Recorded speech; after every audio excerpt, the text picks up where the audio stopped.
Today we're presenting cryptography behind open banking APIs, focused on platforms like Plaid in the US. So first, what is open banking? Open banking is a system where banks share financial data with third-party apps through secure APIs. Plaid and other companies like Ting and TrueLayer act as intermediaries that let apps access things like your balances, transactions, and account identity. Because data is obviously very extremely sensitive, the entire system depends on cryptography to protect users against fraud, tampering, and access that's unauthorized. Why is cryptography important? With banking data, the stakes are incredibly high. Cryptography provides four essential protections: confidentiality, integrity, authorization, and authentication. Confidentiality is to make sure the data stays private. Integrity is so the message can't be altered. Authentication is to prove which party is which, and authorization to control which app can access what information.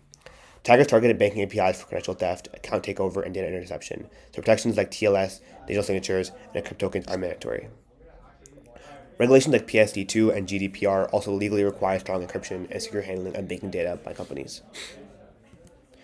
Next, I'll be talking about some of the core cryptographic components to understand how open banking systems stay secure. First is TLS 1.2 1.3. This is a transport layer protocol that encrypts all communication between the user, the API provider, and the bank. It prevents eavesdropping and ensures that you're talking to a real server through certificate validation. Next is AES 256 GCM. This is a symmetric cipher used to encrypt sensitive data that's stored in servers. The GCM mode adds an authentication tag, so if anyone tries to modify encrypted data, it will be detected. Then, RSA and ECC public key cryptography. These algorithms are used for key exchanges and digital signatures. Plaid encrypts credentials with its public key, and only its private key can decrypt them. ECC is especially common today, more than RSA because it's faster and more efficient. Finally is OAuth 2.0. This is the authorization system that controls which data an app has access to. Instead of giving app your username and password, OAuth issues short-lived tokens with specific permissions, which greatly limits the risk of someone getting access to your account. Next, talking about how Plaid secures your certain data. Plaid applies cryptographic tools in practice. Every connection between the user, Plaid, and the bank is protected with TLS. When a user enters their banking credentials, those credentials are encrypted with Plaid's public key before they ever leave the device. The app using like Venmo or Coinbase or whatever app never actually sees your bank account username and password. Instead, Plaid converts credentials into secure tokens. It issues a public token for the client side, exchanges it for a secure access token on the server side, and assigns an internal item ID. Tokens are random, unguessable, and have no link to the original credentials. The token system is one of the biggest reasons open banking can operate safely at scale in modern time. So I'm going to talk a little bit more about tokenization. So what is tokenization? Tokenization is one of the most important security mechanisms in open banking because it removes the need for apps to ever handle or store real bank credentials. When a user connects their account, systems like Plaid replace the username and password with several different cryptographically secure tokens. The first one we're going to be talking about is the public token. This is short-lived and used only on the client side. After the client sends it to the server, it is exchanged for the access token, which is the main token used to retrieve data. This access token is stored securely and encrypted with AES 256 GCM so that even if someone accesses the database, the token itself isn't directly usable. There's also an item ID, which simply identifies a specific bank connection but contains no sensitive information. Tokenization is powerful because none of these tokens can be mathematically reversed into actual credentials. They're unguessable and easily revocable. This design means that the app never sees the passwords at all, drastically reducing the risk of credential theft. Next, I'm going to be talking a little bit more about OAuth and JWTs, or JWT. In open banking, OAuth provides a secure way for users to grant apps permission without sharing their credentials. The flow used is the authorization code flow. So when the app needs access, it redirects the user to their bank's login page, and the user authenticates directly with the bank, and the bank issues a short-lived authorization code. The app then exchanges code over a TLS protected channel for an access token. These tokens are often formatted as JSON Web Tokens or JWT. A JWT includes a header, a payload, a digital signature using JWS. That signature ensures integrity. So if an attacker alters anything in the token, the signature verification fails. So I'm going to talk about data, protecting data in transit and at rest. So even after tokenization and OAuth, cryptographic protections are important because banking data travels through multiple parties and must be securely stored. For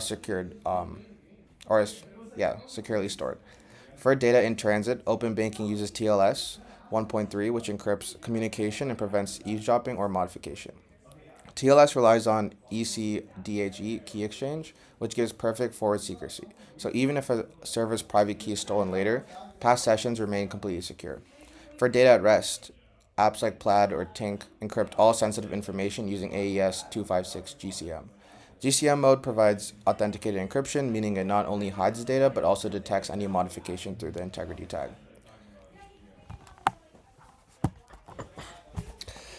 Now I'm going to be talking about how each of these major threats map to the cryptographic controls we choose.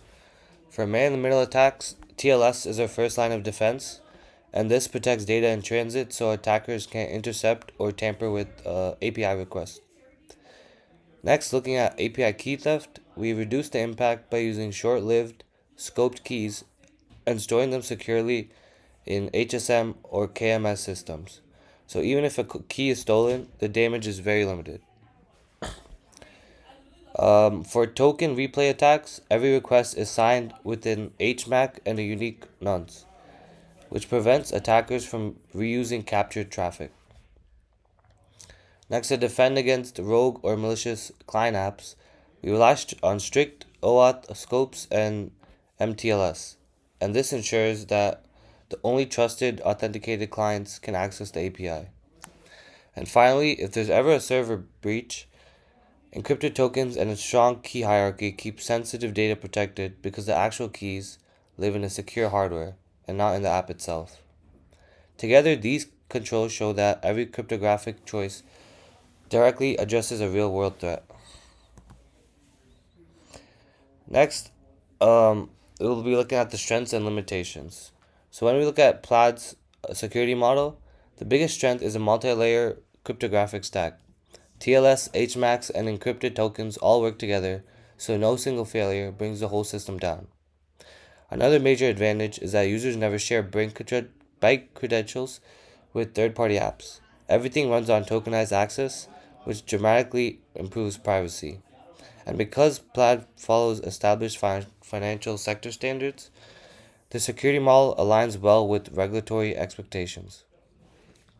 However, there are also real limitations too. If a token leaks, whether through logs, insecure storage, or a supply chain attack, an attacker can use it until it's revoked.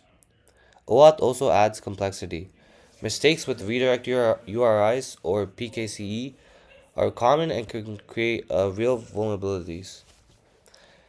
And since Plaid acts as a centralized aggregator, any outage or breach affects every connected app. Overall, this gives us a balanced view. Strong cryptography reduces risk, but complexity and centralization creates new challenges we have to account for. So, looking ahead, there's four major cryptographic trends that are going to shape the future of open banking security. First is post-quantum TLS. Right now, TLS relies on RSA and elliptic curve cryptography, and this can be broken by future quantum computers.